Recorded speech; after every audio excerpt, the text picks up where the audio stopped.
ডাকসু কেন্দ্রীয় সংসদে যে পদে জয় পেয়েছেন যিনি। ঢাকা বিশ্ববিদ্যালয় কেন্দ্রীয় ছাত্র সংসদ ডাকসু নির্বাচনের আনুষ্ঠানিক ফলাফল ঘোষণা করা হয়েছে।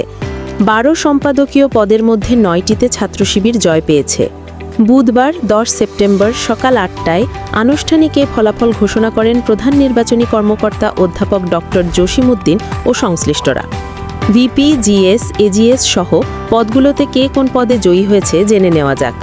জয়ী হলেন যারা: সহসভাপতি ভিপি আবু সাদিক কায়েম, সাধারণ সম্পাদক জিএস এস এম ফরহাদ, সহসাধারণ সম্পাদক এজিএস মুহা মহিউদ্দিন খান, মুক্তিযুদ্ধ ও গণতান্ত্রিক আন্দোলন সম্পাদক ফাতেমা তাসনিম জুমা, বিজ্ঞান ও প্রযুক্তি সম্পাদক Iqbal Haider, common room, reading room ও ক্যাফেটেরিয়া সম্পাদক উম্মে সালমা, আন্তর্জাতিক সম্পাদক জসিমউদ্দিন খান, সাহিত্য ও সাংস্কৃতিক সম্পাদক মুসাদ্দিক আলী ইবনে মুহাম্মদ স্বতন্ত্র, গবেষণা ও প্রকাশনা সম্পাদক সানজিদা আহমেদ তনবী স্বতন্ত্র, ক্রীড়া সম্পাদক আরমান হোসেন, ছাত্র পরিবহন সম্পাদক আসিফ আবদুল্লাহ, সমাজসেবা সম্পাদক জুবায়ের বিন নেসারি স্বতন্ত্র, ক্যারিয়ার ডেভেলপমেন্ট সম্পাদক মাজাহারুল ইসলাম, স্বাস্থ্য ও পরিবেশ সম্পাদক এম এম আল মিনহাজ, মানবাধিকার ও আইন বিষয়ক সম্পাদক